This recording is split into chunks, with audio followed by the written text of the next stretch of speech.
dipersembahkan oleh BRI Syariah.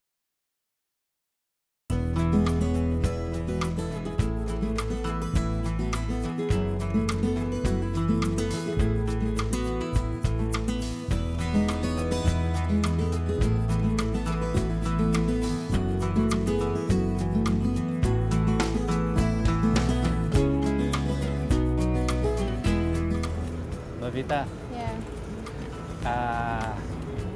kita sekarang mau ini ya, diskusi dikit ya soal produk ya. oke. Boleh ya? Sip, boleh dong. Nah, kalau produk-produk di asuransi syariah, Mhm. kayaknya kan pasti beda ya dengan penjaminan syariah ya. Oh, ya, jelas beda, Mas. Jelas beda ya. Ya, Kalau asuransi syariah apa aja tuh? ya asuransi syariah tadi ya lebih terkait emang sesuatu yang memang secara physically gitu ya. Apakah objeknya, objek dari pembiayaannya atau mungkin Objek tuh maksudnya kayak rumah misalnya ya, kayak gitu. mobil. Ya, Sepeda juga sekarang kayaknya ada yang di asuransi. iya, kalau yang mahal-mahal bisa, Mas. Gitu.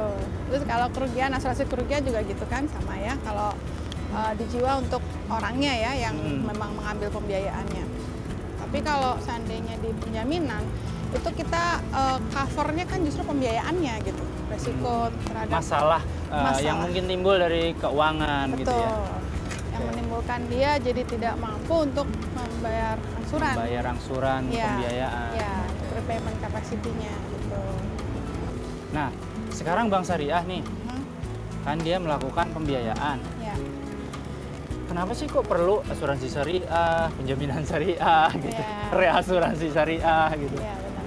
Kalau dari sisi penjaminannya ya, tadi kan kalau seandainya ada terjadi masalah di tengah proses di tengah dia melakukan pembayaran angsuran, pembiayaannya, itu tentunya kan tentunya buat pihak bank sendiri secara performance-nya kan jelek kan jadinya, Mas ya. Iya, iya. Ya, itu yang pertama. Lalu kalau dari Kalau sisi meninggal misalnya, meninggal juga begitu. Pada saat pembiayaannya mau meninggal, dibayar pakai apa? nah gitu ya? itu dia. Kan artinya tuh jadi ahli warisnya tuh yang punya tanggung jawab itu belum tentu juga ahli warisnya juga Sanggup bisa. bayar. Iya, betul. Tapi kalau tercover sama asuransi, Nah, itu bisa ya, ada sumber pembayaran. Ya, gitu ya. tentunya bank juga lebih secure kan untuk melangsungkan pembiayaannya gitu kan. Makanya perlu sinergi itu loh, Mas. Jadi antara pihak lembaga keuangan yang bank dan non bank. Karena kan ya itu mereka saling terkait gitu kan. Iya, iya. Dalam menjalankan bisnisnya itu. Nah, itu kayaknya dari tadi kita ngomong lebih banyak manfaatnya buat bank nih. Tapi ada nggak kemanfaatan lain yang terkait dengan orang yang mengambil pembiayaan? Kalau dari penjaminan misalnya. Seringkali memang mungkin tidak terinformasi langsung ya ke nasabahnya bahwa dia dijamin kalau resikonya macet gitu kan, Mas. Karena kan efeknya tentunya bisa terjadi. Jangan-jangan kalau dia tahu dijamin dia jadi malah sembarangan malah macet lagi. terus nanti jadinya. Gitu.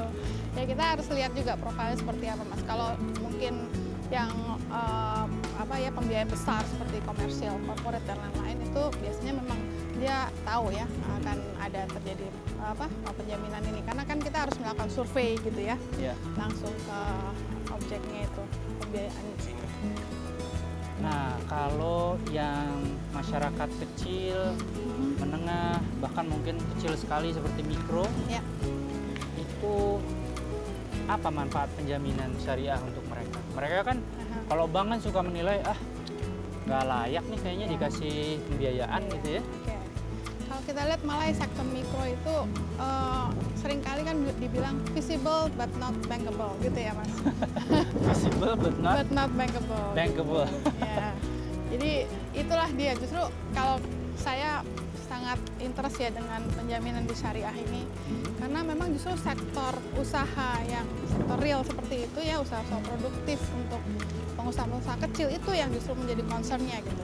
Kita selain juga memang secara bisnis tapi kita juga membantu dia dalam mengembangkan bisnis usahanya dia gitu kan dengan akhirnya bank mau memberikan pembiayaan dan kita berada di belakangnya untuk memberikan kapasitas penjaminan.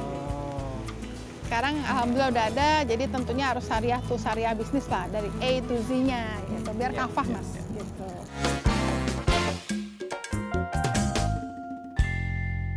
Dipersembahkan oleh BRI Syariah.